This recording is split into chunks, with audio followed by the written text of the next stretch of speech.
Hello everyone, I am Vinay Rajput and welcome to JPIS platform. और इस class में मैं आज आपसे लास्ट क्लासेस में मैंने आपको बताया था इंजीनियरिंग मैकेनिक्स की लास्ट क्लास में मैंने आपको वेक्टर की बात की।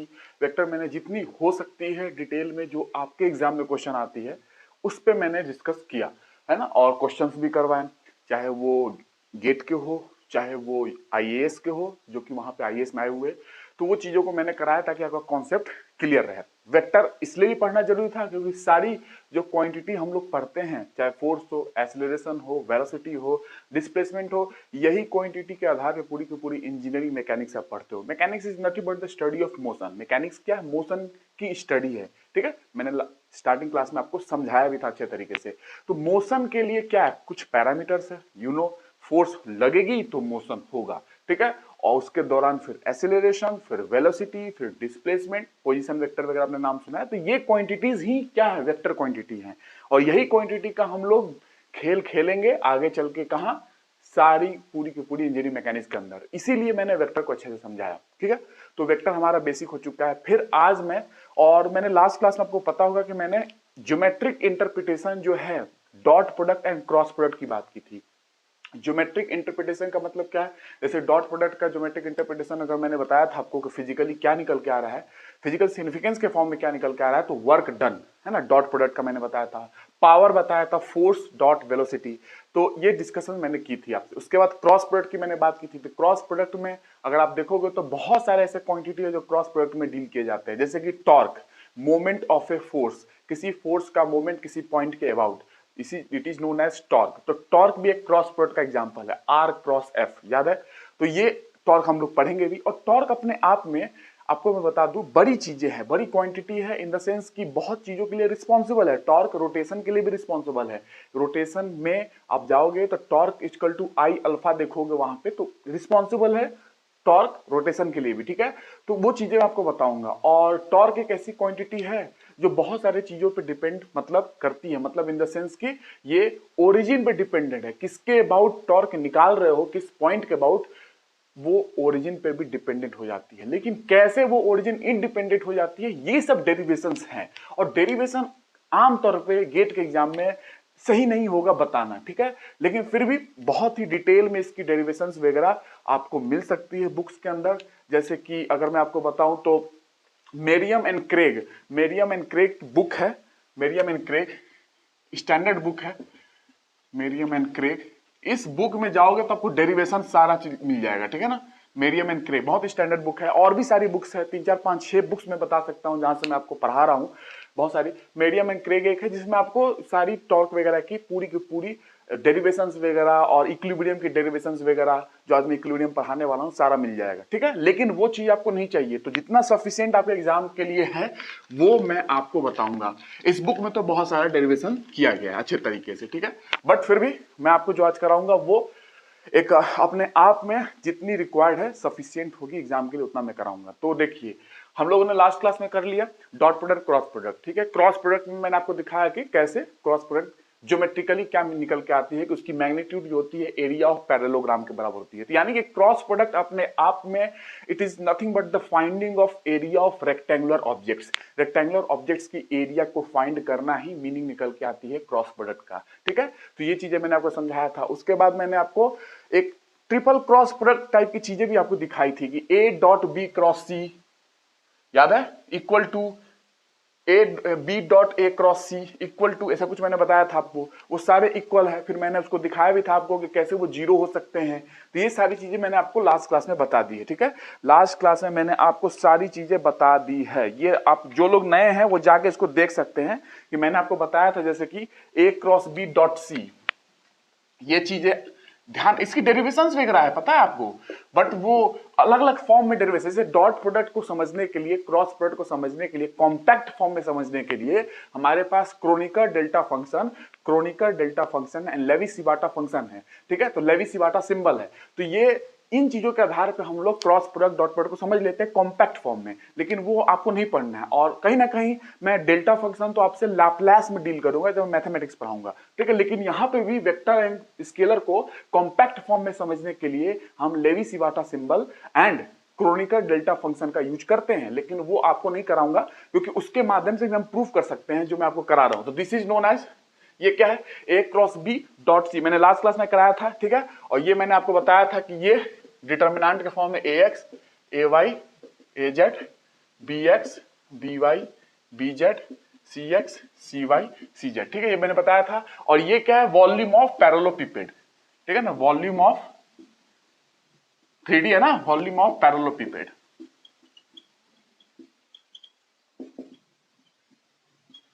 ठीक है, वॉल्यूम ऑफ पैरेललोपिपेड है, ठीक है। और A cross B area of parallelogram, उसकी मैग्नीट्यूड, ए क्रॉस बी की जो मैग्नीट्यूड है एरिया ऑफ पैरेललोग्राम में मैंने लास्ट क्लास में समझा दिया है। This is nothing but the volume of parallelepiped. तो A cross B dot C ये इक्वल होगा, A cross B dot C ये इक्वल होगा, A cross B dot C ये इक्वल होगा किसके, A dot B cross C, ये equal है किसके, ये अगर देखोगे इक्वालिटी का साइन अगर देखोगे तो ये ए क्रॉस बी, इसको प्रूफ किया जा सकता है, बहुत अच्छे तरीके से हो जाती है प्रूफ जब हम लोग लेवी-सिवाटा सिंबल का यूज करते हैं, लेकिन फिर भी आप इसको ध्यान रखेंगे। ए क्रॉस बी डॉट सी जो है ये इक्वल है किसके इक्वल है, अब देखिए हम लोग ए बी सी तीन वेक्टर हमारे पास है, इनका हम कॉम्बिनेशन यूज कर सकते हैं, ठीक है, इनका कॉम्बिनेशन हम यूज कर सकते हैं। तो A cross B dot C A dot B cross C भी हो जाएगा, इनका कॉम्बिनेशन हम यूज कर सकते हैं, ठीक है, A dot B cross C, A का हम लोगों ने यूज कर लिया। उसके बाद C dot A cross B, C dot A cross B हो चुका है, C dot A cross B हो चुका है, ठीक है, B dot C cross A, B dot C cross A, ठीक है। तो एक पूरा कॉम्बिनेशन में मैंने सारे चीजें यूज कर ली, ए क्रॉस बी डॉट सी, ए को बाहर निकाला इसमें से, और बी क्रॉस सी, और बी को बाहर निकाला सी क्रॉस, ये प्रॉपर कॉम्बिनेशन में हम इसको यूज कर सकते हैं, ये सारे इक्वल आएंगे और इनकी प्रूफ लेवी-सिवाटा सिंबल से की जा सकती है, लेकिन फिर भी आपके सिलेबस में नहीं है और उस टाइप की चीजें, इसलिए मैं आपको नहीं पढ़ा रहा हूं, ठीक है। ये लास्ट क्लास में बताया था, ये वॉल्यूम ऑफ पैरेललोपिपेड को बता रहा है, तीन वेक्टर मिलके पैरेललोपिपेड का निर्माण कर रहे हैं, A vector B vector C vector.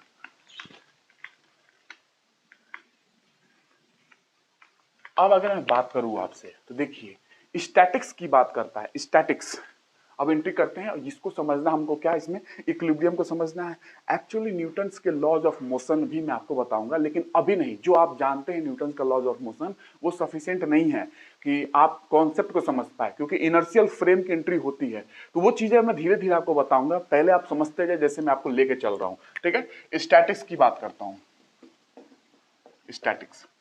अब देखिए स्टैटिक्स में अगर मैं बात करूं तो देखिए इसमें ऐसा है स्टैटिक्स के अंदर कि फोर्स एंड मोमेंट सिस्टम की बात की जा सकती है, force end moment system, force end moment system, किसी सिस्टम पे फोर्स लगी हुई है और किसी बॉडी पे, सिस्टम मतलब सिस्टम या बॉडी जिस पे हम स्टडी कर रहे हैं उस पे फोर्स या मोमेंट लगी हुई है, बहुत सारे फोर्स लगे हो सकते हैं, तो उसकी स्टडी की जा सकती है। कैसे, देखिए इसमें ऐसा है कि equilibrium of a body, body की इक्विलिब्रियम की बात करेंगे under the applied forces, forces apply करने के बाद इक्विलिब्रियम बॉडी की कैसे हो सकती है।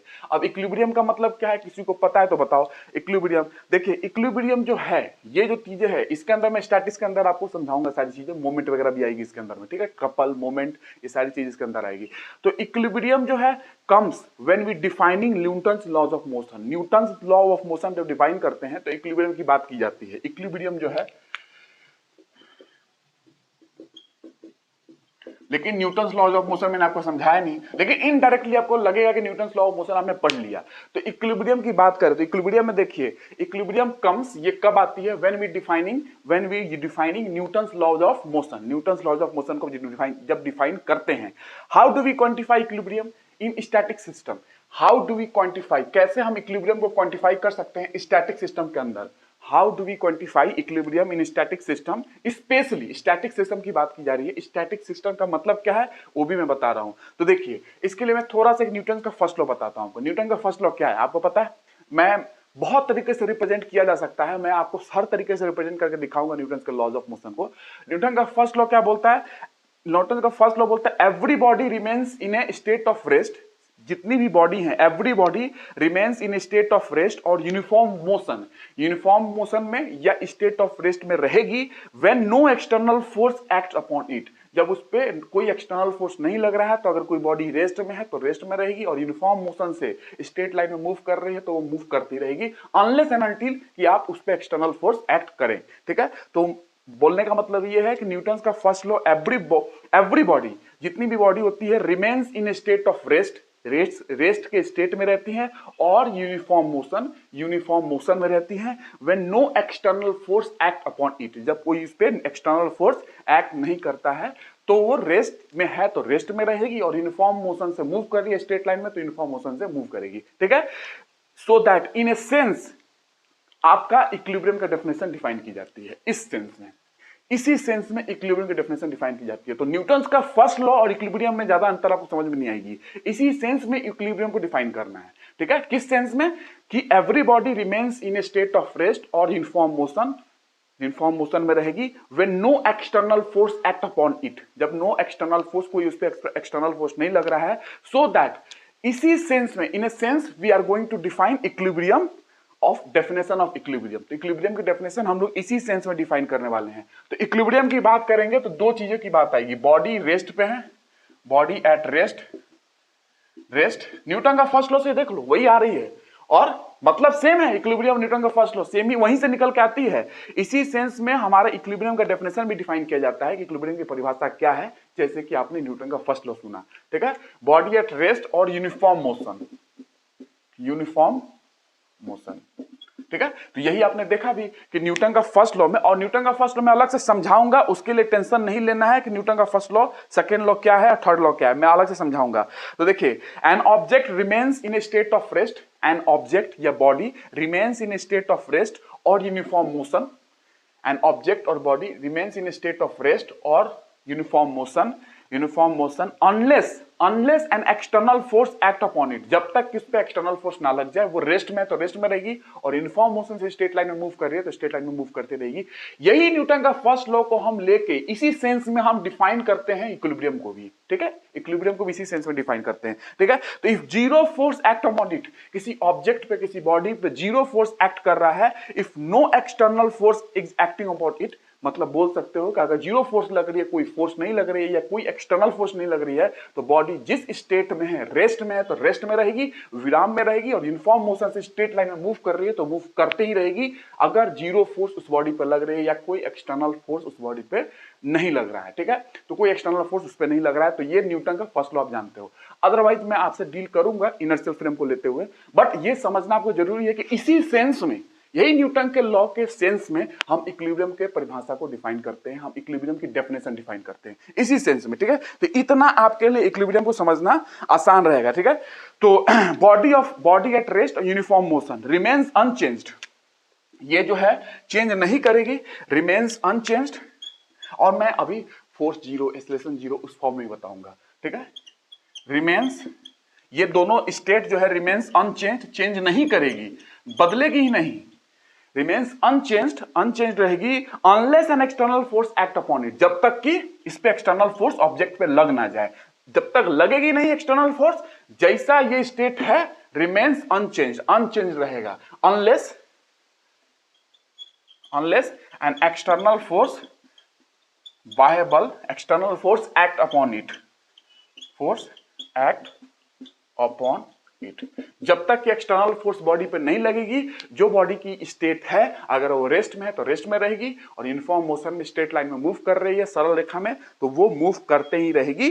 तो remains unchanged unless an external force act upon it, ये स्टेट जो है हमेशा अनचेंज रहेगा, बदलेगा ही नहीं।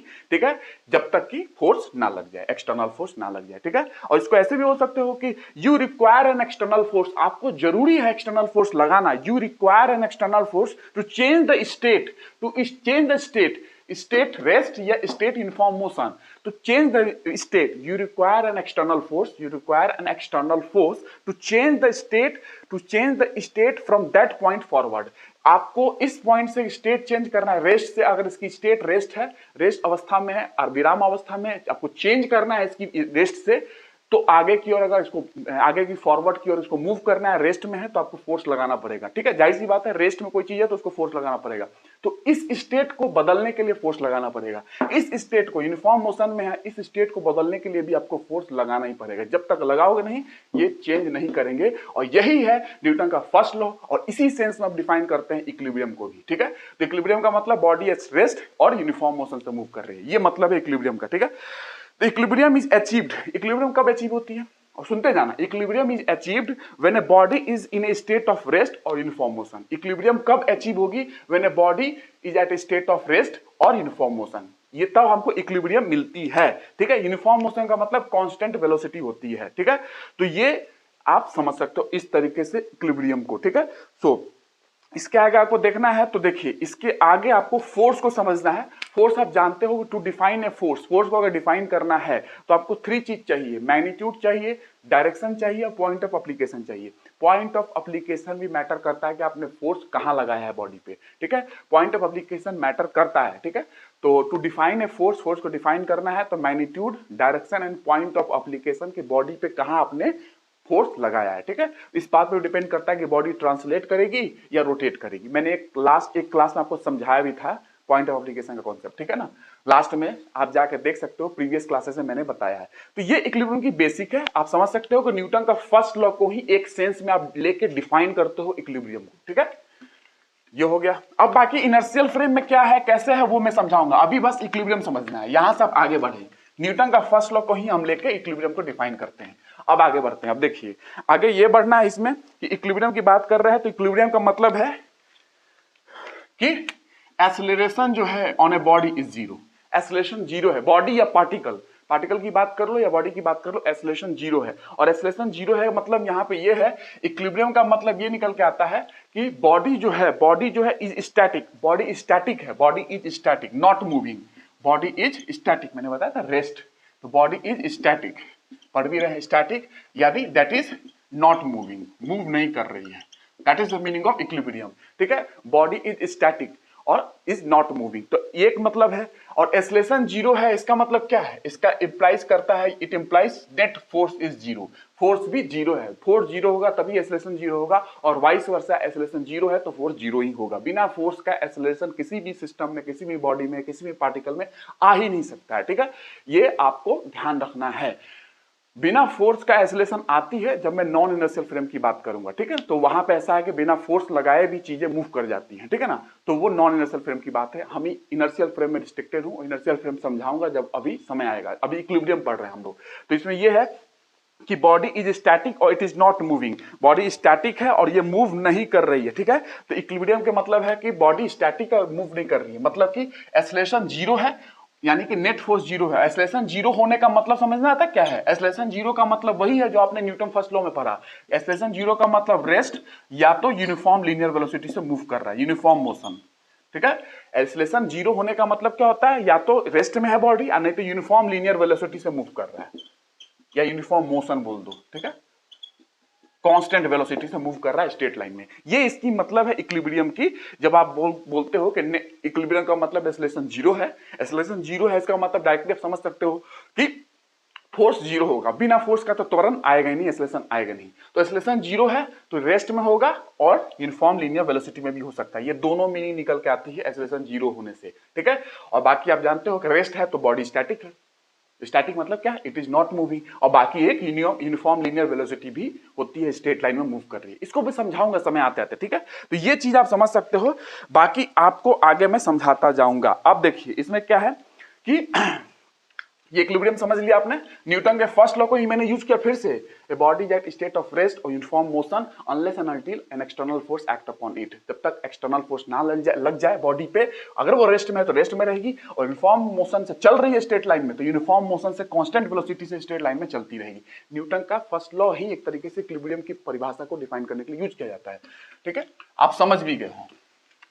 तो एक्सेलरेशन जीरो है, इक्विलिब्रियम का मतलब एक्सेलरेशन जीरो है। एक्सेलरेशन जीरो का मतलब एक्सेलरेशन नहीं हो सकती बॉडी में, बॉडी मूव कर रही है, आपने देखा। एक्सेलरेशन जीरो का मतलब रेस्ट भी है लेकिन बॉडी मूव भी कर रही है, मोशन है, यूनिफॉर्म लीनियर वेलोसिटी से मूव कर सकती है तो भी इक्विलिब्रियम है, और दूसरी रेस्ट में हो सकती है। तो एक्सेलरेशन जीरो का मतलब होता ही है यही कि या तो बॉडी रेस्ट में है नहीं तो यूनिफॉर्म लीनियर वेलोसिटी से मूव कर रही है स्ट्रेट लाइन में, ये मीनिंग है एक्सेलरेशन जीरो का। और एक्सेलरेशन जीरो का मतलब इक्विलिब्रियम है। ठीक है, तो इसको अलग अलग फॉर्म में मैंने आपको इक्विलिब्रियम को समझा दिया। न्यूटन के फर्स्ट लॉ का ही मतलब है सब कुछ, और सब पढ़ेंगे Newton first second third law, चिंता नहीं करना है, समय आएगी तो मैं पढ़ाऊंगा। ठीक है, तो ये हो गया। आप देखिए इसमें क्या है कि अगर फॉर ए पॉइंट पार्टिकल को ले लो, पॉइंट पार्टिकल। ठीक है, मैंने पॉइंट पार्टिकल वगैरह बहुत समझाया है, लेक्चर जाके प्रीवियस देखोगे पूरी की पूरी मैंने डिटेलिंग की है आपको पॉइंट पार्टिकल की, इसीलिए तो की थी, इसीलिए की थी, समझना है आगे, ठीक है। तो पॉइंट पार्टिकल की बात कर लो तो पॉइंट मास मैंने ले लिया, मान लो ये पॉइंट मास है, ठीक है। इस पॉइंट मास पे हमने डिफरेंट फोर्सेस डिफरेंट डायरेक्शन से लगाया, ठीक है, डिफरेंट फोर्सेस डिफरेंट डायरेक्शन से मैंने लगाया। बहुत सारे फोर्सेस लगा सकते हो, मैंने F1 F2 F3 F4, ठीक है। अब आप समझ सकते हो फोर्स क्या है, वेक्टर है, मैंने वेक्टर अच्छे से समझाया है, उसको दिमाग में रखते हुए फोर्स को पढ़ना है, एक्सेलरेशन पढ़ना है, क्योंकि सारी वेक्टर क्वांटिटी है, ठीक है। तो ये पॉइंट मास है, पॉइंट मास, ठीक है, या पॉइंट पार्टिकल, और मैं इस पे फोर्स लगाया एक्सटर्नली, ठीक है। Suppose I have a point mass, suppose करो I have a point mass and I want it to remain stationary, मैं चाहता हूं कि ये स्टेशनरी ही रहे, ये पॉइंट मास स्टेशनरी रहे, मतलब रेस्ट में रहे, but there are several forces applied on it, लेकिन फोर्सेस इस पे लगी हुई हैं, फोर्सेस लगी हुई है तो भी मैं चाहता हूं कि ये स्टेशनरी रहे, ये पॉइंट मास। अब फोर्सेस लगने के बावजूद मैं चाहता हूं स्टेशनरी रहे, तो इसका मतलब ये है if the body does not move, अगर ये पॉइंट मास ये नहीं मूव कर रहा है, इसका मतलब क्या है, इट्स एक्सेलरेशन जीरो होगी। आप जानते हो फोर्स लगने के बावजूद भी अगर ये मूव नहीं कर रहा है तो मतलब इसकी एक्सेलरेशन जीरो है। आप सुनते जाओ इसका मतलब क्या निकल के जा रहा है। अब देखो मैंने जितना समझा दिया ना, अब यूज करते जाऊंगा। एक्सेलरेशन जीरो है, इसका मतलब क्या है, एक्सेलरेशन जीरो का मतलब क्या होता है, it implies net force zero है, क्योंकि एक्सेलरेशन जीरो होगा इसका मतलब फोर्स लगी नहीं है, फोर्स लगने के बावजूद भी एक्सेलरेशन जीरो हो रही है। देखो फोर्स लगी, ये पॉइंट मास हम चाहते हैं कि स्टेशनरी रहे फोर्स लगने के बावजूद, इसका मतलब ये एक्सेलरेशन इसकी जीरो है, एक्सेलरेशन जीरो है, इसका मतलब नेट फोर्स जीरो है। नेट फोर्स का मतलब F1 F2 F3 F4 चार फोर्सेस लगे हुए हैं, चारों फोर्सेस को मिला के जो नेट फोर्स होगी वो फाइनली नेट रिजल्टेंट फोर्स इस पॉइंट पार्टिकल पे जीरो है। फाइनली फोर्स लगने के बावजूद नेट फोर्स जीरो है, इसलिए एक्सेलरेशन जीरो है, ठीक है, क्योंकि फोर्स के बिना एक्सेलरेशन संभव हो ही नहीं सकता है इनर्शियल फ्रेम में, नॉन इनर्शियल में हो जाता है। नॉन इनर्शियल में फोर्स जिधर नहीं भी लगती है उधर भी बॉडी मूव करती है, वो मैं बताऊंगा समय आएगा तो, ठीक है। तो इसका मतलब ये है कि the body does not move, body अगर मूव नहीं कर रही है, पार्टिकल मूव नहीं कर रही है, तो इसका मतलब है कि इट्स एक्सेलरेशन इज जीरो, इसकी एक्सेलरेशन जीरो है, त्वरण जीरो है। इसका मतलब ये निकल के आता है कि net force on the point mass, net force जो है इसको बोल सकते हो net force, net force, net की बात की जा रही है सबको मिला के, net force on the point mass, point mass, point mass कब है, स्टेशनरी है, मतलब इक्विलिब्रियम में है अभी, point mass under equilibrium, under equilibrium is zero, ठीक है, समझ में आया। तो ये है आपको समझना है कि कैसे मैंने आपको समझाया, बाकी मैं वही चीजें बताया भी था, यहाँ पे पॉइंट पार्टिकल में यूज भी किया मैंने, ठीक है। एक्चुअली आप समझ सकते हो कि न्यूटन के फर्स्ट लॉ से ही सारा डेफिनेशन इक्विलिब्रियम का आ रहा है, और वहां से आप समझ सकते हो कि ये फोर्स लगने के बावजूद मैं चाहता हूं ये पॉइंट मास स्टेशनरी रहे, स्टेट ऑफ रेस्ट में रहे, रेस्ट में रहे, इसका मतलब ये है कि ये एक्सेलरेशन इस पॉइंट मास पे जीरो है। इसका ये जीरो तभी हो सकता है जब इन सारे फोर्सेस का नेट जीरो हो, जब तक फोर्स जीरो नहीं होगा एक्सेलरेशन जीरो नहीं हो सकता है, ठीक है। तो फोर्स जीरो है इसका मतलब यानी कि net force on the point mass under equilibrium, point mass under equilibrium में है, ये इक्विलिब्रियम में मानिए रेस्ट में है, स्टेशनरी है, इज जीरो, ठीक है। तो स्टेशनरी बोलो रेस्ट बोलो मतलब सेम ही है, तो आपने समझ लिया कि एक्सेलरेशन जीरो है तो ये रेस्ट में है, ठीक है। और एक्सेलरेशन जीरो है तो एक और चीज हो सकता है कि यूनिफॉर्म लीनियर वेलोसिटी से भी मूव कर सकता है, दो कंडीशन है ना। तो ये रेस्ट में, मैंने बताया कि रेस्ट में है फोर्स लगने के बावजूद भी, ये पॉइंट मास, ठीक है। इतना समझ में आया, इसको नोट करिए, ठीक है। तो इसका मतलब ये है, दैट मीन्स ये जो मतलब मैंने बताया नेट फोर्सेस का, इसका मतलब ये है that means F1 vector net sum of all the forces, F3 vector plus F4 vector, ये चारों फोर्स लग रहे हैं, इनको मिला के जो नेट फोर्स है on the point mass, point mass पे जो नेट फोर्स है वो क्या है, वो नेट फोर्स, सब फोर्स लगने के बावजूद जो नेट फोर्स है, जैसे कि नेट फोर्स का मतलब क्या है, देखो भाई कोई चीज इधर से मैं दबा रहा हूं और इधर से दबा रहा हूं, तो इधर से इधर दबा, इधर से इधर दबा, अगर ये यहीं पे स्टेशनरी है, यहीं पे रुका हुआ है, मैंने इस हाथ से इधर फोर्स लगाया और इस हाथ से इधर लगाया, ये यहीं पे है, यानी नेट फोर्स जीरो है ना, दोनों ने मिला के अपोजिट डायरेक्शन में जीरो कर लिया, तो फोर्स लगने के बावजूद भी ये मूव नहीं किया है ना। तो वही बात है कि फोर्स तो लगी है लेकिन नेट फोर्स जीरो हो रही है, ठीक है। तो इसका मतलब ये है कि इन जनरल आप बोल सकते हो, इन जनरल बोल सकते हो कि समेशन ऑफ, बहुत सारे फोर्स लगा सकते हैं, मैंने 4 लगाया है, आप यहां से लगा दो, यहां से लगा दो, यहां से लगा दो, जितनी लगाना लगा लो, summation of Fi I equal to 1 to infinity equal to 0, ये आप बोल सकते हो, ठीक है। Summation of all the forces acting on the point mass is equal to 0 होगी, जो मैंने आपको कंडीशन बताया। तो वन कंडीशन फॉर इक्विलिब्रियम, ये एक कंडीशन है इक्विलिब्रियम का, ये वन कंडीशन, ये नेसेसरी कंडीशन है लेकिन सफिशिएंट नहीं है। आपको समझना है necessary and sufficient condition equilibrium की क्या होती है।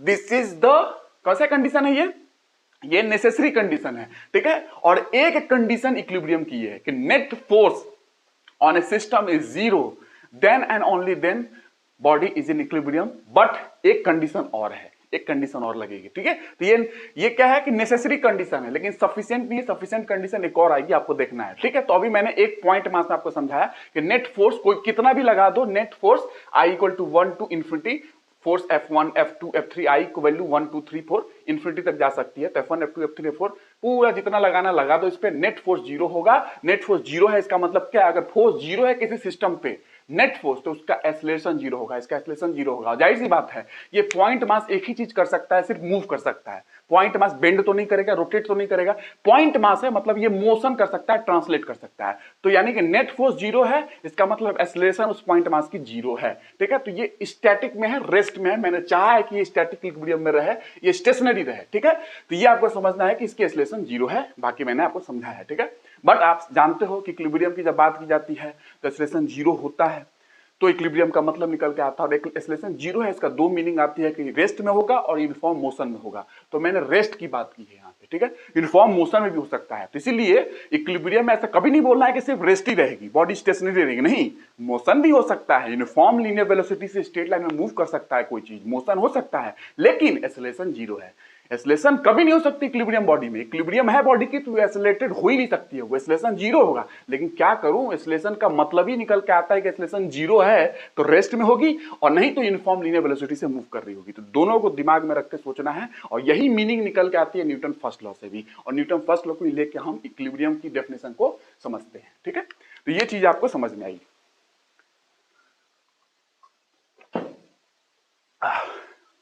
बहुत प्यास लग रही है आजकल, गर्मी बढ़ गई है, ठीक है। तो ये पॉइंट पार्टिकल आपने समझा। अब देखिए मैं आपसे पॉइंट मास की बात किया, ठीक है, लेकिन I have been talking about point mass, मैंने बात की पॉइंट मास की। I have been talking about the point mass because it can not do anything, ये कुछ नहीं कर सकता है। It can not do anything under the application of force, it can not do anything, ये कुछ नहीं कर सकता, जस्ट मूव कर सकता है, ठीक है, फोर्स लगाने के बाद पॉइंट मास में। लेकिन रियलिटी में दुनिया में पॉइंट मास तो होती नहीं है। पॉइंट मास हम लोग सिर्फ अपनी सहूलियत के लिए स्टडी करते हैं, ठीक है, लेकिन एक्चुअल में रिजिड बॉडी, एक्सटेंडेड बॉडीज होती हैं, एक्सटेंडेड बॉडीज, फाइनाइट बॉडी होती हैं, जिनके पास एक फाइनाइट लेंथ है, उसकी दिख रही है, ठीक है। तो ये आपको समझना है कि फाइनाइट बॉडी इंजीनियरिंग में हम लोग पढ़ते हैं। एक्चुअल में दुनिया में फाइनाइट बॉडी होती है, एक्सटेंडेड बॉडी होती है, पॉइंट मास, पॉइंट पार्टिकल नहीं होता है। लेकिन फिर भी पॉइंट पार्टिकल हम लोग एज ए अप्रोक्सीमेशन, चीजों को एनालिसिस को सिंपल करने के लिए हम लोग पढ़ते हैं, ठीक है। तो ये पॉइंट पार्टिकल आपने समझा। मैं जब न्यूटन की लॉ पढ़ाऊंगा तो न्यूटन की लॉ पॉइंट पार्टिकल पे भी समझाऊंगा और रिजिड बॉडी पे भी समझाऊंगा, क्योंकि न्यूटन के लॉ में एक्सेलरेशन, सेंटर ऑफ मास का भी ध्यान देना पड़ता है कि किसका एक्सेलरेशन की बात कर रहे हो। रिजिड बॉडी की जब बात की जाती है तो सेंटर ऑफ मास का एक्सेलरेशन होता है, वो न्यूटन के सेकंड लॉ की जो बात की जाती है ना, सेंटर ऑफ मास का एक्सेलरेशन है वो, ठीक है, या फर्स्ट लॉ में। और पॉइंट पे बात कर रहे हो तो सेंटर ऑफ मास की कोई बात ही नहीं है, सीधा पॉइंट की बात करते हैं, तो वहां पे सेंटर ऑफ मास नहीं लिखते न्यूटन के फर्स्ट लॉ में। लेकिन ये चीजें जिक्र करूंगा मैं, आप हमारे साथ बने रहिए, ठीक है। स्टैटिक्स की बात कर रहा हूं मैं, आगे चलते हैं। तो आपने देखा कि फोर्स लगने के बाद पॉइंट मास जो है, it can not do anything else just move, ये सिर्फ मूव कर सकता है, बाकी कुछ आपको नहीं दिखेगा। लेकिन और भी फोर्स के इफेक्ट होते हैं। फोर्स का प्रभाव सिर्फ यही नहीं होता है कि फोर्स सिर्फ ट्रांसलेट करेगी बॉडी को, एक रेखा में, एक डायरेक्शन में मूव करेगी। फोर्स रोटेट भी कर सकती है, मैंने बताया, फोर्स रोटेट भी कर सकती है, फोर्स चीजों को बेंड भी कर सकती है, डिफ्लेक्शन भी प्रोड्यूस कर सकती है। जैसे बीम में अगर आपने फोर्स लगाया, ये मान लो सपोर्ट है, एक सपोर्ट है, और यहां आपने फोर्स लगाया, तो ये क्या डिफ्लेक्ट नहीं होगी? तो स्ट्रेंथ ऑफ मटेरियल में आप क्या पढ़ते हो, डिफ्लेक्शन नहीं पढ़ते हो बीम का? तो डिफ्लेक्शन भी तो करती है ना फोर्स, ये लोड लगी, डिफ्लेक्ट हुई। तो फोर्स के प्रभाव मोशन भी है कि किसी एक डायरेक्शन में मोशन कर रही है बॉडी, मूव कर रही है, रोटेट भी कर सकती है फोर्स किसी चीज को, ठीक है। जैसे फोर्स आपने एक लगाया, एक और पिलर मैंने लगाया, तो ये फोर्स इसको रोटेट करने की कोशिश करेगा। या फिर आपने एक बॉडी ले लिया, इस पॉइंट के अबाउट हिंज कर दिया, आपने एक फोर्स लगाया, ठीक है, मान लो किसी पॉइंट के अबाउट फोर्स लगाया, ये आर है जिसको आर क्रॉस एफ में डिफाइन करूंगा, तो ये आर क्रॉस एफ जो है इस बॉडी को रोटेट करने की कोशिश करेगा। तो फोर्स रोटेट करने की भी कोशिश करता है, डिफ्लेक्ट करने की भी कोशिश कर रहा है, और स्ट्रेट लाइन में मोशन भी करा देता है। तीन चीजें होती हैं, लेकिन आप कौन पढ़ोगे? हम कंसीडर नहीं करते हैं डिफ्लेक्शन वाली कंडीशन, हम डिफ्लेक्शन नहीं कंसीडर करेंगे, क्योंकि वो बीम की जो डिफ्लेक्शन है हम ऐसा मान के चलते हैं, फोर्सेस में हम ऐसा मान के चलते हैं, we assume that this does not happen. हम मान के चलते हैं कि बॉडी डिफ्लेक्ट नहीं करेगी, बॉडी में डिफॉर्मेशन नहीं होगा। क्यों मान के चलते हैं? कि हम ऐसा मान के चलते हैं कि बॉडी इतनी रिजिड है, बॉडी इतनी रिजिड है कि इसकी इंटरनल फोर्सेस इतनी बेहतरीन है, इतनी अच्छी है इस बॉडी के अंदर इंटरनल फोर्स, बॉडी के अंदर इंटरनल फोर्स इतनी अच्छी है कि मतलब कि ये एडजस्ट कर लेगी, ये अपने आप में एडजस्ट कर लेगी, और ये बॉडी डिफॉर्म नहीं होगी, ये बॉडी डिफॉर्म नहीं होगी, ये हम मान के चलते हैं। लेकिन स्ट्रेंथ ऑफ मटेरियल में आप डिफ्लेक्शन पढ़ते हो, बीम में डिफ्लेक्शन निकालते हो अलग अलग सपोर्ट के साथ, ठीक है, तो वो चीजें वहां पढ़ेंगे। लेकिन यहां हम मान के चलते हैं कि this is the rigid body and it is not going to any deformation, इसमें कोई डिफॉर्मेशन पॉसिबल नहीं है, क्योंकि इसके अंदर की इंटरनल फोर्स इतनी बेहतरीन है, इतनी अच्छी है, सो गुड, कि ये कोई भी डिफॉर्मेशन को परमिट नहीं करेगा। तो ये चीज हम नहीं पढ़ते हैं। फोर्स का इफेक्ट जो है डिफॉर्मेशन करना किसी बॉडी में, वो इफेक्ट हम इंजीनियरिंग मैकेनिक्स में नहीं पढ़ेंगे। हम अप्रोक्सीमेट करके चलेंगे, कि हम अप्रोक्सीमेट करके चलते हैं कि this is called the rigid body approximation. हम एक रिजिड बॉडी अप्रोक्सीमेशन के साथ चलते हैं। ये बॉडी इतनी बढ़िया रिजिड है, इतनी अच्छी इंटरनल फोर्स इसके अंदर चल रही है, बनी हुई है, डेवलप हुई है इंटरनल फोर्स, कि वे बॉडी को डिफ्लेक्ट होने से रोकेगी। This is known as rigid body approximation. इसके आधार पर हम लोग इंजीनियरिंग मैकेनिक्स पढ़ते हैं, लेकिन एक्चुअली स्ट्रेंथ ऑफ मटेरियल में आप डिफ्लेक्शन पढ़ेंगे, ठीक है। तो यहां पे हम ये कंसीडर नहीं करेंगे। तो एक इफेक्ट, फोर्स के तीन प्रभाव हो सकते हैं किसी बॉडी पे। एक इफेक्ट है जो कि वो मोशन करा रहा है स्ट्रेट लाइन में मान लो, और एक इफेक्ट है कि रोटेशन करा रहा है बॉडी को, और एक इफेक्ट है कि बेंड करा रहा है, यानी कि डिफॉर्म करा रहा है। तो डिफॉर्मेशन वाली हम लोग प्रभाव नहीं पढ़ते हैं। दो प्रभाव को हम लोग कंसीडर करते हैं, टू। तो only two effects then the force can have. Only two effects कौन बचे? ओनली टू इफेक्ट्स, फोर्स का दो effect, only two effects of the force. बाकी हम लोग डिफॉर्मेशन को नेग्लेक्ट कर दिया रिजिड बॉडी अप्रोक्सीमेशन मान के, ठीक है। Only two effects of the force, ठीक है। कौन कौन आप समझ चुके हो कि दो इफेक्ट में क्या है। एक इफेक्ट आपको जानते हो कि मूव द बॉडी, बॉडी को मूव करेगा किसी दिशा में, मूव द बॉडी, बॉडी को मूव करेगा। एंड दूसरा रोटेट कर सकता है, रोटेट कर सकता है, रोटेट द बॉडी। और ये डिपेंड करती है कि पॉइंट ऑफ एप्लीकेशन क्या है, किसी बॉडी का पॉइंट ऑफ एप्लीकेशन क्या है, उस हिसाब से ये निर्भर करेगा कि बॉडी मूव करेगी, रोटेट करेगी। देखो जैसे कि ये है, अगर मैं इसको कहां से दिखाऊं, देखो अगर यहां पे है और इसके सेंटर ऑफ मास पे मैंने इसको फोर्स लगाया, ठीक है, सेंटर ऑफ मास पे अगर फोर्स लगाया तो ये एकदम मस्त स्ट्रेट लाइन में ये मूव करता रहेगा। तो मूव कर द बॉडी, बॉडी मूव कर रही है। लेकिन मैं अगर थोड़ा सा यहां कर दूं, यहां फोर्स लगा दूं, फोर्स अगर यहां लगेगी तो जैसे ही मैं लगाऊंगा फोर्स ना, तो इस पॉइंट के अबाउट, नीचे के अबाउट ये बॉडी, ये जो है डस्टर, ये रोटेट कर जाएगी, ठीक है। तो फोर्स का डिपेंड भी करता है कि कहां लगा रहे हो, सेंटर ऑफ मास पे लगा रहे हो तो सीधा मूव कराएगी, और ऊपर लगाया नीचे लगाया तो ये रोटेट करने की भी कोशिश कर सकती है। इसलिए मैंने बार बार बताया कि फोर्स की मैग्नीट्यूड, डायरेक्शन के अलावा पॉइंट ऑफ एप्लीकेशन कहां फोर्स लग रही है, ये भी निर्भर करता है कि बॉडी क्या करने वाली है। तो बॉडी मूव करेगी और रोटेट करेगी, ये दो कंडीशन हम लोग इंजीनियरिंग मैकेनिक्स में कंसीडर करेंगे। तीसरा कंसीडर जो डिफॉर्म भी कर सकती है बॉडी को, बीम के ऊपर जो लोड लगेगा, बीम वो डिफॉर्म भी कर सकता है बीम को। हम कहते हैं नहीं भैया, हम रिजिड बॉडी अप्रोक्सीमेशन मान के चलते हैं, हमारी बॉडी रिजिड है, उसके अंदर की इंटरनल फोर्स इतनी बेहतरीन है कि वो इस चीज को रिस्ट्रिक्ट करेगा कि वो डिफॉर्म नहीं होगी, ठीक है। तो ये चीजें हम मान के चलते हैं। तो दो कंडीशन हमारे पास बचेगी, फोर्स ये दो चीज कर सकता है किसी बॉडी में, किसी ऑब्जेक्ट में, ठीक है। तो ये चीजें हम कंसीडर करके चलेंगे और इसके आधार पर हम लोग इक्विलिब्रियम पढ़ रहे हैं इन दोनों को लेके, ठीक है। तो मूव द बॉडी, बॉडी को मूव करने वाली कंडीशन हम लोग पढ़ लिया कि net force on a system is zero, मैंने पढ़ा दिया मूव द बॉडी में। लेकिन रोटेट भी तो कर सकती है फोर्स के साथ, तो मोमेंट भी जीरो करना पड़ेगा, मोमेंट, टॉर्क। बस ऐसे हम लोग पढ़ेंगे, तब जाके फीलिंग आएगी। आप क्वेश्चन ईएससी के अंदर क्वेश्चन जितने आए हैं मेंस में, सारा कराऊंगा स्टैटिक इक्विलिब्रियम पे सब, और यही दो कॉन्सेप्ट यूज होगा, इसलिए बेहतरीन तरीके से समझा रहा हूं आपको मैं, ठीक है ना। इसीलिए मैं आपको कोशिश कर रहा हूं कि अच्छे समझाऊं।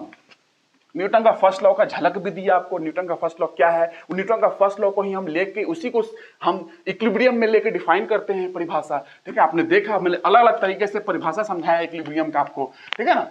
तो सब ध्यान में रखना है आपको, सब ध्यान में रखेंगे तब जाके आप ईएससी के प्रॉब्लम करेंगे। बहुत बेहतरीन प्रॉब्लम आए हैं 2-3 साल के दौरान मेंस में, मेंस का क्वेश्चन करेंगे ईएससी का, तो आपको समझ में आ जाएगी कि क्या आपने पढ़ा है, ठीक है। और कॉन्सेप्ट मैंने समझाया, अदरवाइज मैं सीधा बोल सकता था इक्विलिब्रियम, ठीक है। इक्विलिब्रियम का मतलब रेस्ट में है या तो यूनिफॉर्म लीनियर वेलोसिटी से चल रहा है। इसका मतलब क्या है, रेस्ट में मतलब कि इक्विलिब्रियम का मतलब नेट फोर्स जीरो है। नेट फोर्स जीरो मतलब एफ एक्स डायरेक्शन में, summation of force Y direction में, summation of force Z direction में जीरो है। इसका मतलब क्या है, नेट एक्सेलरेशन एक्स डायरेक्शन में, नेट एक्सेलरेशन वाई डायरेक्शन में, नेट एक्सेलरेशन जेड डायरेक्शन में जीरो है। और net moment about any point is zero है। इसका मतलब net acceleration angular acceleration zero है।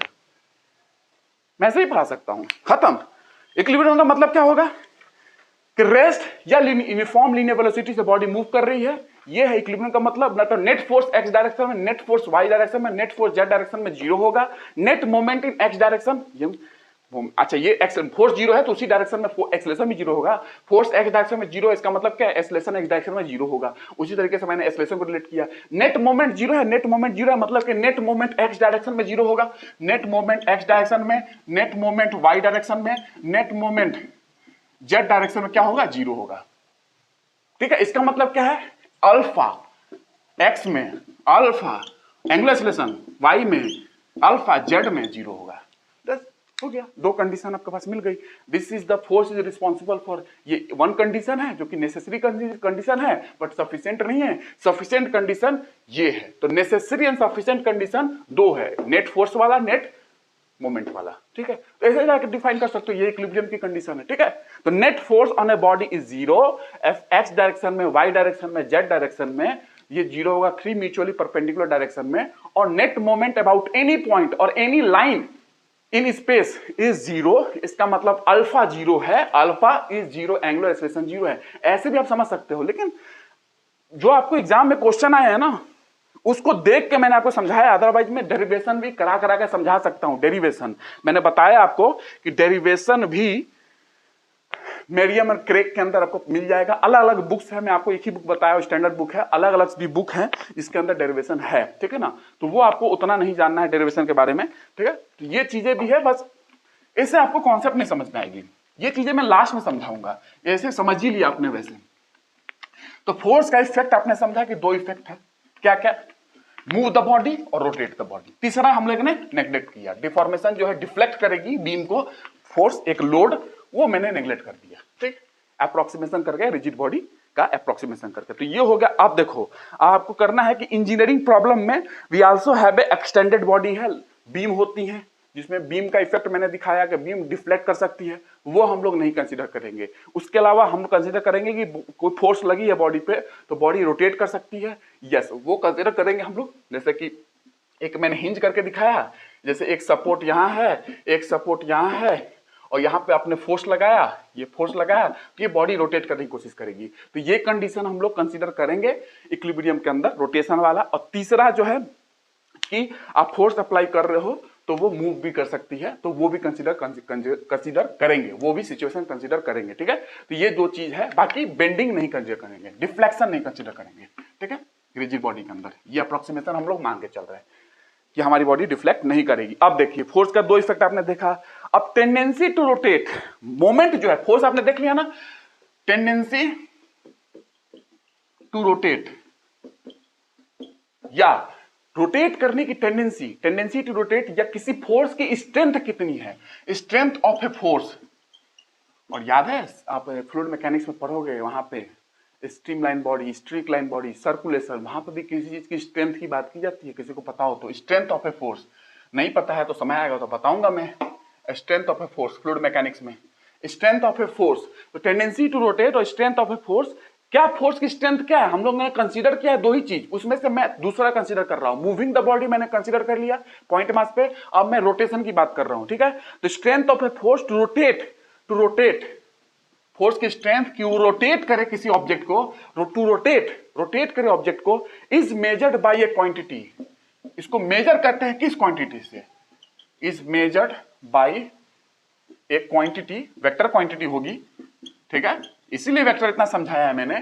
रोटेशन, टेंडेंसी टू रोटेट या strength of a force, force की स्ट्रेंथ पता करनी है कि वो रोटेट कर रहा है। Strength of a force to rotate is measured by a quantity, strength of a force to rotate is measured by a quantity called as torque. इसी को टॉर्क बोलते हैं, कॉल्ड क्या कहते हैं, called the torque, called as torque. यही है torque, ठीक है, आप ऐसे दिखाते हो, वेक्टर क्वांटिटी है, ठीक है। ये इसीलिए वेक्टर मैंने कहा आपको। तो टॉर्क, कॉल्ड द टॉर्क जो जनरेट होगी, torque called the torque it generates, जो कि जनरेट होगी किसी बॉडी के अंदर, ठीक है।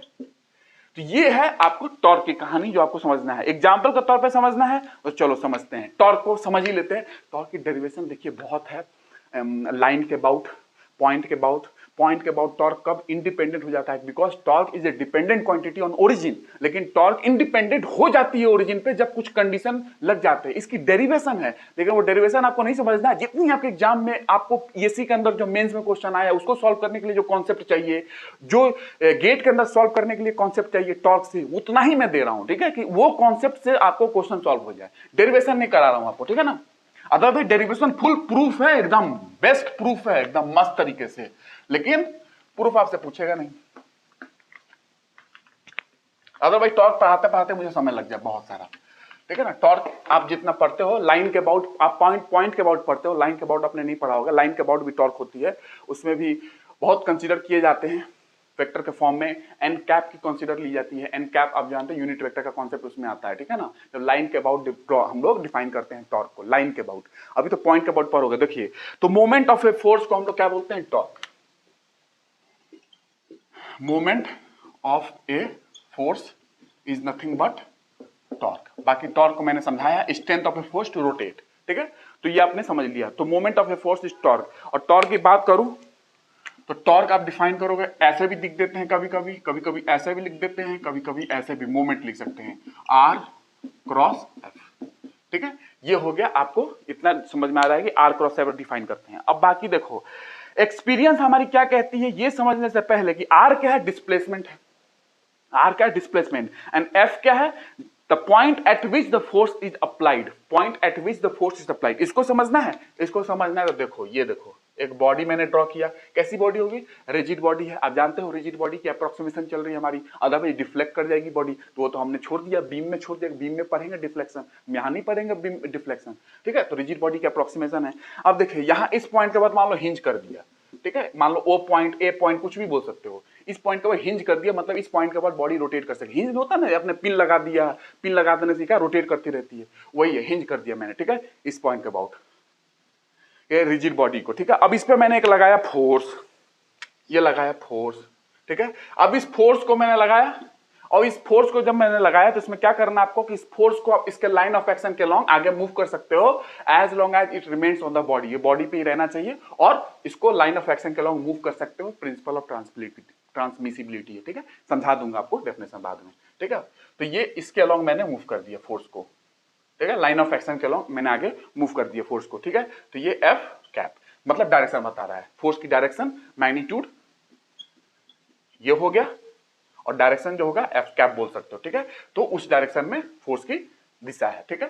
तो ये हो गया फोर्स। और उसके बाद देखो, इस पॉइंट के बाद मैं ये ले रहा हूं आर, ठीक है, डिस्प्लेसमेंट वेक्टर, पोजीशन वेक्टर। तो मैंने क्या बताने की कोशिश की है कि जो डिस्प्लेसमेंट है, ये डिस्प्लेसमेंट, एंड द फोर्स है, फोर्स वो है the point eight which the force is applied. Displacement कहां से, ओरिजिन से लेके उस पॉइंट पे जहां पे फोर्स अप्लाई हो रहा है, मैंने वहां पे दिखाया है। बट इतना समझ सकते हो कि ये यहां भी हो सकता है, ये पॉइंट यहां भी हो सकता है, यहां भी हो सकता है, सेम रिजल्ट आता है, इसकी भी प्रूफ है, ठीक है। बट अभी क्या समझ रहे हो कि डिस्प्लेसमेंट, ये displacement into the point eight which the force is applied, ठीक है। तो लाइन ऑफ एक्शन के लोग मैंने आगे मूव किया, the point eight which the force is applied, तब जाके आर क्रॉस एफ डिफाइन करते हो, ठीक है। तो इसका मतलब क्या, ये भी समझो। एक्सपीरियंस से क्या पता चलता है आपको, एक्सपीरियंस ये बताता है कि farther the force from the point eight which the body is held, यहां पे अगर बॉडी आपने हेल्ड करके रखा है, farther the point eight which the force is applied, ये फोर्स जितना दूर होगा इस पॉइंट से, मतलब आर जितना ज्यादा होगा, तो फोर्स जितना दूर होगा, यहां लगा दिया फोर्स, मतलब जितना दूर होगा फोर्स, कहां पे, the point eight which the body is held, जिस पॉइंट से बॉडी हेल्ड करके रखे हो आपने, उस पॉइंट से फोर्स जितना ज्यादा दूर होगा, द बॉडी ज्यादा से ज्यादा रोटेट करेगी, मतलब कि more it tends to rotate, उसको रोटेट करने की टेंडेंसी ज्यादा होगी जितना फोर्स इस पॉइंट ऑफ होल्डिंग पॉइंट से आप दूर रखोगे। ठीक है, तो ये आपको समझना है कि the force is along the, अगर एक्सपीरियंस ये बताती है कि farther the force from the point of point eight which the body is held, जहां पे हेल्ड की हो उतना टेंडेंसी होगी बॉडी की रोटेट करने की। ठीक है, तो ये समझ में आ रही है कि जितना ज्यादा दूर होगा फोर्स, जहां पे आपने बॉडी को हेल्ड करके रखा है, उतना ज्यादा रोटेट करने की टेंडेंसी होगी। ठीक है, मोर इट रोटेट्स, ये एक बात समझ में आया। अब देखो ये आर क्रॉस एफ आप समझ में आ गया। ठीक है, अब इसकी दिशा वगैरह आपको लेना है क्योंकि वेक्टर है ना, तो वेक्टर क्रॉस प्रोडक्ट में मैंने बताया था ना एन कैप, यहां मैंने बताया था एन कैप करके। ठीक है, तो वो भी आपको समझना है कि टॉर्क की डायरेक्शन किधर होगी। ठीक है, और टॉर्क की direction he direction of rotation भी बता देगी, रोटेशन किस बॉडी में, किस दिशा में बॉडी रोटेट करेगी, क्लॉकवाइज एंटी क्लॉकवाइज, ये टॉर्क की डायरेक्शन बता देती है। ठीक है, कैसे समझेंगे हम लोग। ठीक है, तो ये चीज हो गया। अब देखो फोर्स में ये देखो, ये मैं इसको ऐसा कर सकता हूं कि आर क्रॉस एफ आपने डिफाइन कर लिया। अब देखो torque about a point, torque about A मैंने क्या डिफाइन किया, आर क्रॉस एफ, यहां पे भी ये लिख लो, यहां पे भी ये लिख लो, कोई दिक्कत नहीं है। ए पॉइंट के अबाउट टॉर्क क्या है, आर क्रॉस एफ। अब देखो इसकी मैग्नीट्यूड डिफाइन करो, तो मैग्नीट्यूड आर सीधा लिख लो, एफ लिख लो और साइन थीटा,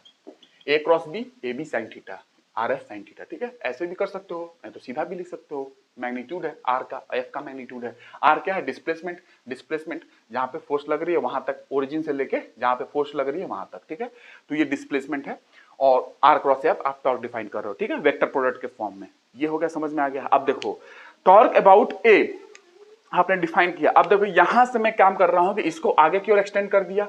ये अगर थीटा है, देखो ये अगर थीटा, क्योंकि आप इस फॉर्म में नहीं पढ़ोगे, ज्यादातर आप उस फॉर्म में पढ़ते हो कि फोर्स इनटू परपेंडिकुलर डिस्टेंस, आप ऐसा ज्यादा पढ़ते हो। तो देखो कैसे निकलता है, आर क्रॉस एफ वाला कहीं काम आती है, यस ये भी काम आती है, लेकिन फोर्स इनटू परपेंडिकुलर डिस्टेंस जो पढ़ते हो ना, मोमेंट या टॉर्क, ये भी काम आती है। तो देखो इस पॉइंट के बाद मैंने थीटा निकाला, तो ये क्या है, ये थीटा, तो ये आर की डायरेक्शन है डिस्प्लेसमेंट की, तो ये आर की डायरेक्शन यूनिट वेक्टर मैंने आर की वेक्टर के डायरेक्शन में दिखा दिया, और ये एफ वेक्टर के डायरेक्शन में मैंने एफ वेक्टर दिखाया जो कि यूनिट वेक्टर है, जो कि एफ की डायरेक्शन बता रहा है। ठीक है, और ये आर वेक्टर जो डिस्प्लेसमेंट है, इसी के अलोंग मैंने आर यूनिट वेक्टर दिखाया है जो कि आर डिस्प्लेसमेंट की डायरेक्शन बता रहा है। ठीक है, तो डायरेक्शन बताने के लिए यूनिट वेक्टर का यूज करते हैं, आप समझते हो, बार बार मैंने समझाया।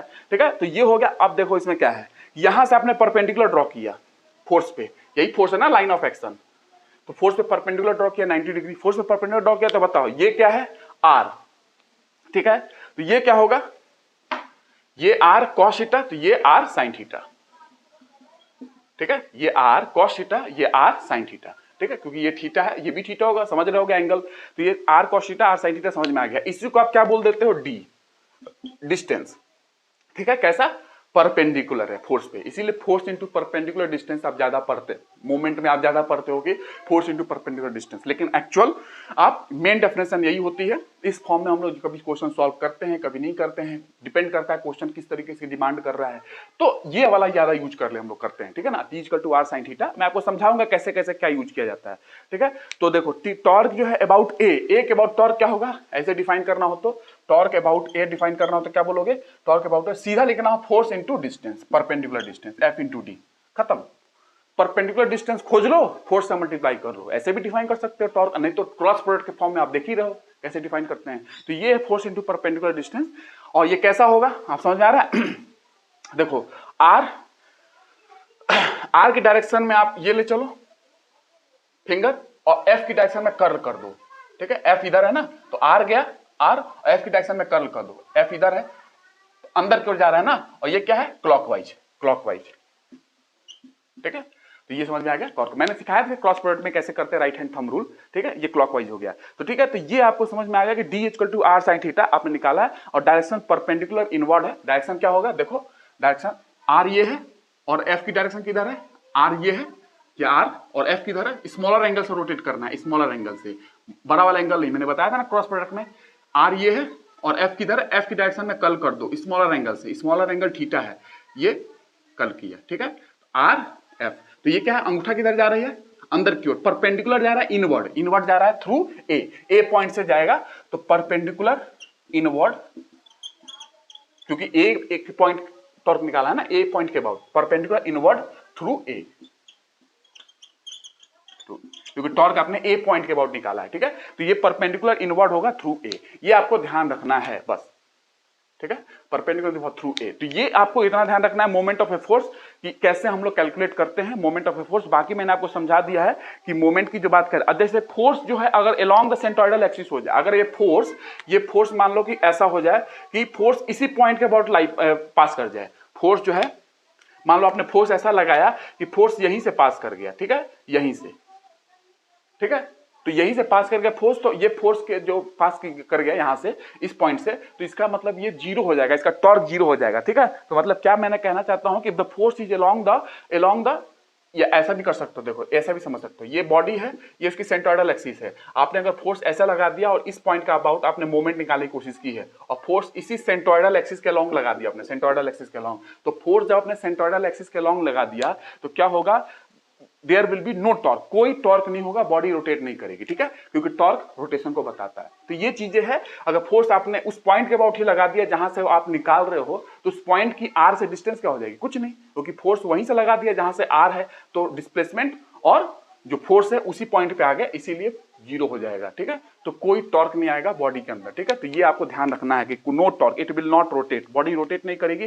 सो that why vector product is important, इसीलिए वेक्टर प्रोडक्ट इंपॉर्टेंट भी है कि कैसे आपको करना है, आर क्रॉस एफ क्यों किया, इसीलिए इंपॉर्टेंट है। अदरवाइज आप तो सीधा लगा दोगे ऐसा, ये कोई बॉडी है, बार है, यहां पे आपने लगा दिया, इस पॉइंट के अबाउट आपने निकालने की कोशिश की है, ठीक है, तो पहले फोर्स मान आपने ऐसे लगाया था और ये आर है, तो आर क्रॉस एफ आपने कर लिया, समझ में आया। लेकिन ये फोर्स को आपने सीधा सेंट्रोइडल एक्सिस के अलोंग लगा दिया, तो इसी पॉइंट के पास पास कर गया ना फोर्स, तो बस खत्म, जीरो, नो टॉर्क, क्योंकि आर उसी पॉइंट से जा रही है, फोर्स उसी पॉइंट से है, तो डिस्टेंस कितनी है, जीरो, उनके बीच में कितना है, जीरो। तो इसीलिए वेक्टर प्रोडक्ट जरूरी होता है डिफाइन करना, क्योंकि क्रॉस प्रोडक्ट के फॉर्म में, ठीक है ना, क्योंकि आपको ऐसे ही समझ में आती है, इसीलिए वेक्टर प्रोडक्ट इंपॉर्टेंट होता है समझने के लिए, ठीक है। अदरवाइज जीरो हो जा रहा है अगर सेंट्रोइडल एक्सिस के अबाउट आपने फोर्स पास कर दिया, ठीक है, या यहां से पास कर दिया, ठीक है, तो समझ में आ गया क्या है।